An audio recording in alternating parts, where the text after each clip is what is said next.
Week 3 of the NFL season was nuts. Anytime you start off the week on Thursday night with the rookie quarterback coming in and salvaging the game for his team, and not only that, it's the Cleveland Browns and they won their first game since Christmas Eve 2016, you know you're in for kind of a nutso-bizarro world type of week, and that's exactly what happened. Baker got that Browns offense cooking dilly-dilly drinks for everybody in Cleveland. Oh, baby. It was just nuts. You got Matt Ryan throwing for 350 yards and 5 touchdown passes at home, and his team loses to the Saints. It's crazy. Showtime Mahomes, 3 more touchdown passes. He's now thrown 13 touchdown passes in 3 games, an NFL record, and the Chiefs are 3-0. Who saw that coming? And Jimmy G tore up his knee, and he's out for the season. All that overhype for the 49ers, all that overhype for Jimmy G, that should cool everybody's asses off. You got another game and another second half collapse for the Oakland Raiders. A team that's been competitive in the first half of all 3 games is 0-3. Ho, ho, ho. They traded Khalil Mack. They're going to get a top 10 pick out of the trade. They absolutely are. It's their own. And maybe that was the plan all along.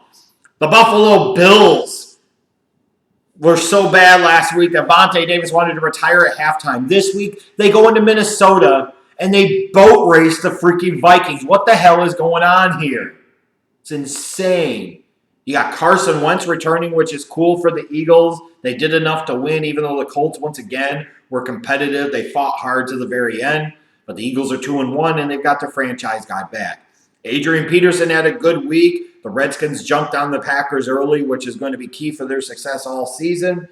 And they handed the Packers a loss. And, you know, the Redskins kind of look like one of those teams that if AP shows up like this, it's a question of how much he could show up like this at his age. But when he does, this Redskins team could be tough. Christian McCaffrey had a career day, 184 yards on the ground as the Panthers handed the Bengals their first loss of the year. The Jaguars coming off of a big-time victory over the Patriots last week. They end up playing like kittens and losing to the Tennessee Titans. Blaine Gabbert revenge game my ass. He got concussed early in the damn thing, and you lose 9-6? 9-6? Ugh.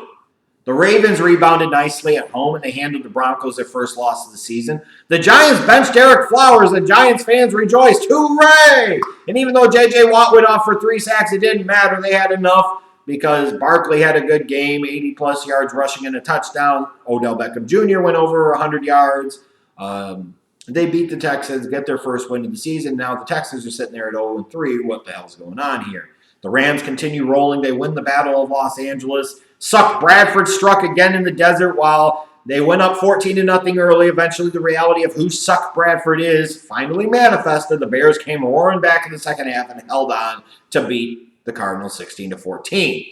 And Earl Thomas, he might want to play for Dallas, in Dallas, and that's very possible as early as next year. That is true. But this year, we know for sure Dak Prescott and the Dallas Cowboys did not want to play in Seattle. Yuckos. We're going to have to really start questioning Dak Prescott and whether or not he's a long-term NFL starter because the early returns receiving Kuru my ass aren't looking good.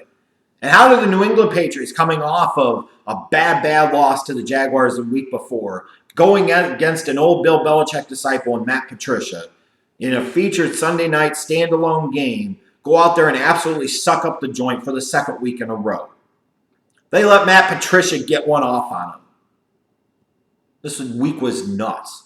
And then, like, one of the things you were counting on, we needed some Fitz magic.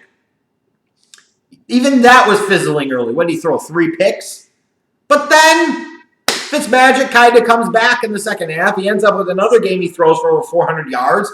It's a 3rd straight week of 400 yards passing to start the season. That's an NFL record. But the Steelers had just enough to hold on to win, even though it wasn't the prettiest. And with all the penalties that they have, it is really fair to question what's going on there with the leadership there at Mike Tomlin. But that was kind of the week that was, and it was nuts and it was insane. In terms of the winners and the losers, I'll start with the winners. The Dolphins, Chiefs, Rams, all undefeated. And as crazy as the first 3 weeks of the season have been, to be undefeated at this point, you got to feel good about yourselves. You really do. Baker Mayfield, big time win. He made Hugh Jackson look stupid for not having started him from week number 1. And he helped the Browns win their first game since Christmas Eve 2016. When you're looking for hope, and reasons to believe that the future can be brighter. You've got Denzel Ward playing well, and now you've got Baker Mayfield, your number 1 overall pick, the quarterback, coming in and leading this great second half comeback. There's a reason for optimism right now for Browns fans, and there's a reason to hate Hugh Jackson because you say, kicker my ass. If you had a better quarterback in there, maybe the kicker wouldn't matter as much, and this Browns team very well should be one of those 3-0 teams. Imagine that. And then Josh Allen, for all the criticisms about accuracy and so forth, he goes into Minnesota and leads his team.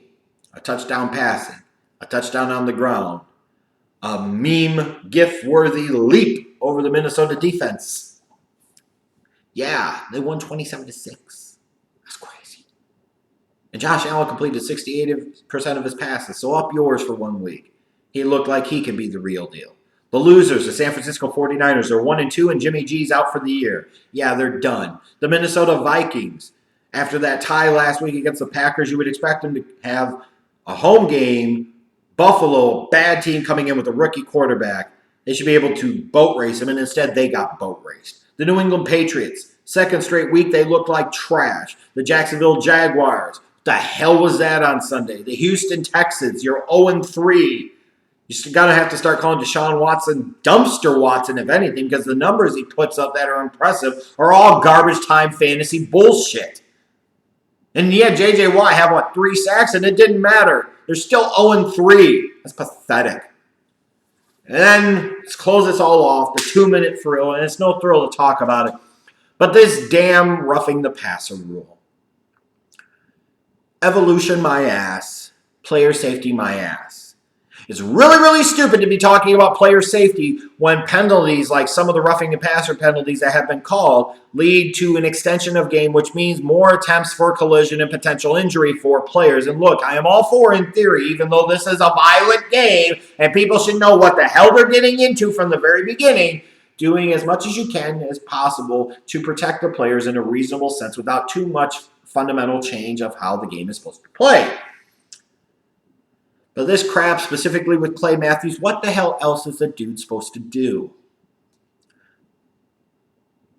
Like, I understand it's one thing if you pick the quarterback up and then you slam him back like Alabama slam, pancake slam. But the dude is literally performing a form tackle that he's been taught to do for years, and once again is getting called for a roughing the passer penalty. And I understand from the league standpoint, it sucks to lose quarterbacks and young stars because of injuries. And you're absolutely right. And that is part of the damn game. This is another example of ways that can really ruin the viewing experience as a fan because you don't know what the hell is going to happen. And all you're doing is like similar to me with the pass interference. Instead of worrying about the play and what's going on in the play, all you're doing is waiting for the end of the play to make sure that a penalty didn't frickin' happen. That's no way to enjoy anything. And if the players are confused and the fans are confused, then how the hell is anybody going to be able to fully enjoy this? I'm usually not a fan of making rule changes mid-season, but there has to be a change in the interpretation of the rule because this can't possibly have been the design. And if it is, it's a retarded design. This is ridiculous and something needs to be done because at this point in time, why the hell would you even want to bother trying to sack the quarterback? And imagine what happens if something like this happens in the Super Bowl where a guy lets up and he's like William Hayes and he ends up tearing his knee because he's trying not to get a freaking penalty, or a quarterback breaks free and hits a big touchdown pass that changes the game because the guy was worried about tackling him because he was afraid he was going to get a roughing the passer penalty. This shit's got to change. It got to change now.